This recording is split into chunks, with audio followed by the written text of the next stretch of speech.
Speaking of the state of Texas. So, Joe, we did this after the last playoffs. Let's do it again. Look, back-to-back years, Texas has gotten to the Final Four here. They've lost in the in the semifinals both times. One step away from getting to a national title. It's going to be a new season going into 2025. What does Texas have to do to get back again, a three-peat going to the semifinals? What do they got to do?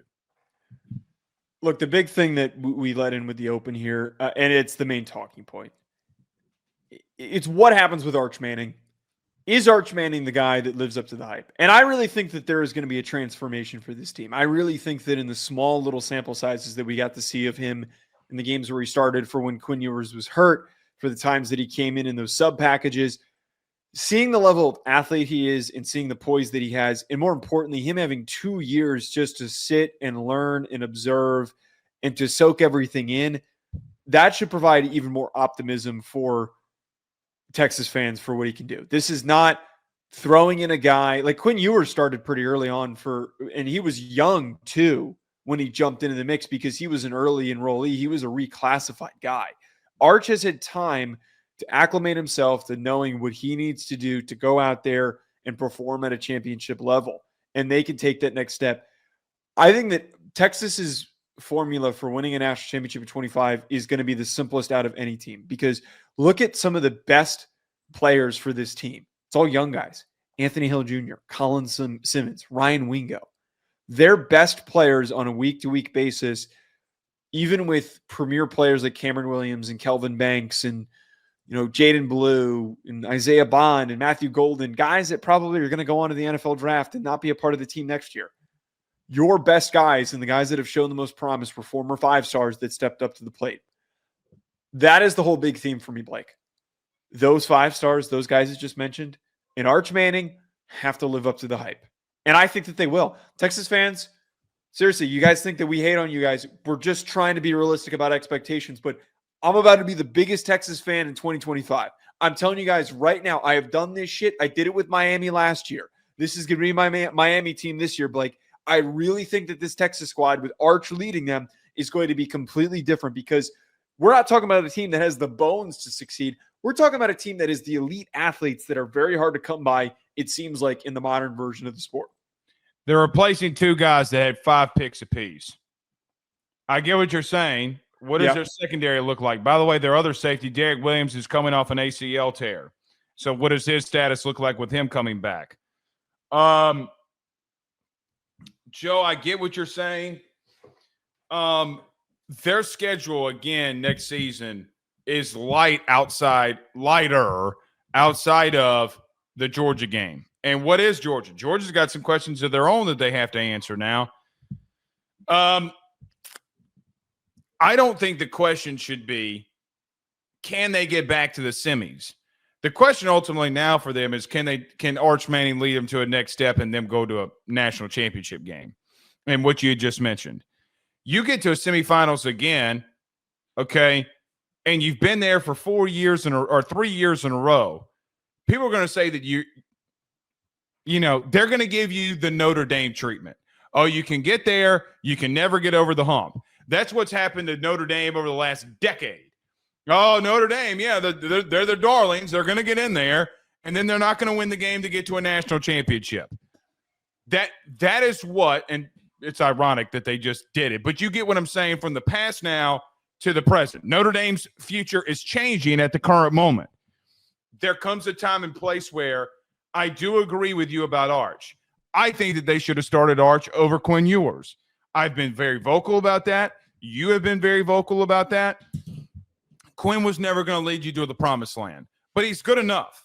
And he was always good enough around very good weapons. But, Joe, they got a lot of things that they got to figure out along their offensive line too. I don't care if give 2 Rudy Poos what you tell me. Not only could you not run the football, wasn't all on the running backs, you didn't get pushed. You didn't protect well in some situations. Some of these sacks are not on Quinn Ewers. I'm not talking about the early Ohio State game. The right tackle got absolutely obliterated by Jack Sawyer on the game-winning play that you had to have. Cameron Williams is overrated, by the way. That guy's not very good. Okay, whatever. Yeah. It doesn't – well, it does. No, I'm justifying your point. He got his ass kicked. Right, it's justifying the point. Yeah. I get that's a first-round guy in Jack Sawyer. There's a lot of first-round guys that you're going to see. That doesn't make it any difference whatsoever. There comes a time that you're going to have to start answering some of the other questions besides when we come out here about Texas. Is Quinn Ewers going to turn the football over? What are you going to do here? What are you going to do there? You didn't overcome the 3 biggest games the entire year. You didn't. I mean, like, I expected you to beat Clemson. I expected you to beat Arizona State, and you almost failed at that one, by the way. And then your real biggest challenge was going up against the behemoth known as Ohio State. And let's just call it for what it is, Joe. Talent v. talent, you still lost. I understand what you're saying. And yes, we don't want Sark to fall into the James Franklin mold. You don't want him to fall into that category of just constantly And I don't losing. think that he is. I don't think no. he is. I'm not going there. I'm just saying. Because he's showing there was a spot for them to win the football game. And look, plain and simple. Oh, he called Joe, hot take. Was that one of the best play calling games that you've seen from a coach in a long time? Extremely well called. Offensively and defensively, they were outplaying Ohio State. Without a doubt. It came down to one singular failure, and that was Quinn Ewers getting strip sacked and the ball being ripped from his hands and being returned for a touchdown, which is Cameron Williams' fault, and it is Quinn Ewers' fault. And I'm not trying to completely assess blame, but like what I'm getting at here and why I have super high expectations that I think that can be actually come to fruition is that there's a different guy playing quarterback. How many times have we seen in the sport where there's been a good team with a good quarterback and they just kind of get to the 1-inch line, but they don't finish? Penn State, we literally saw it. We literally saw it earlier, and then we saw it with Texas. I mean, for what it's worth, let's call it what it is. Arch. Oh, my bad. No, I was just going to say that Arch has the opportunity, though, and Texas has the rare opportunity to have somebody who's more talented than Quinn Ewers to replace him. It's not a small feat to get that 1 yard. I would say 2 of the 4 big Ohio State wins this year. Well, actually, Oregon too. They had a drive where it was at the 1 yard line and the team couldn't get in. That ain't got shit to do with scheme.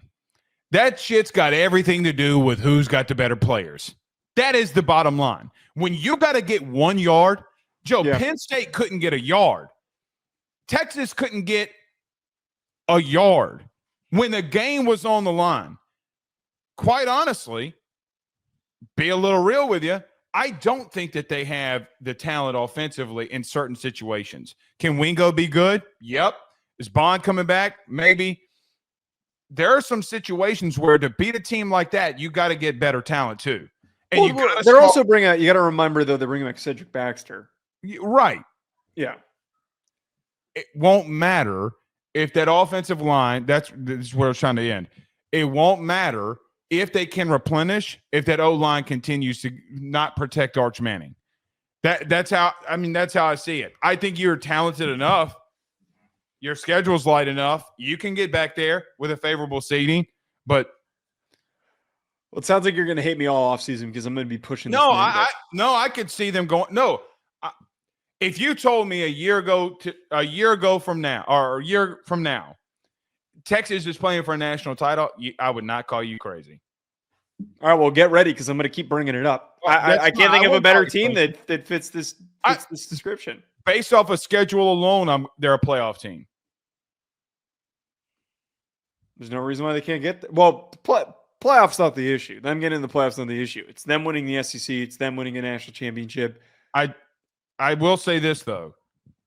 Texas battling Ohio State the way that they did makes me really reconsider the Carson Beck stuff and how good he had played in moments for Georgia. Because, I mean, technically he was a starter for the time that they beat him. And then that Georgia team still beat Texas twice. That's all I'm trying to say. I think a lot of people think that Georgia sucks right now after losing.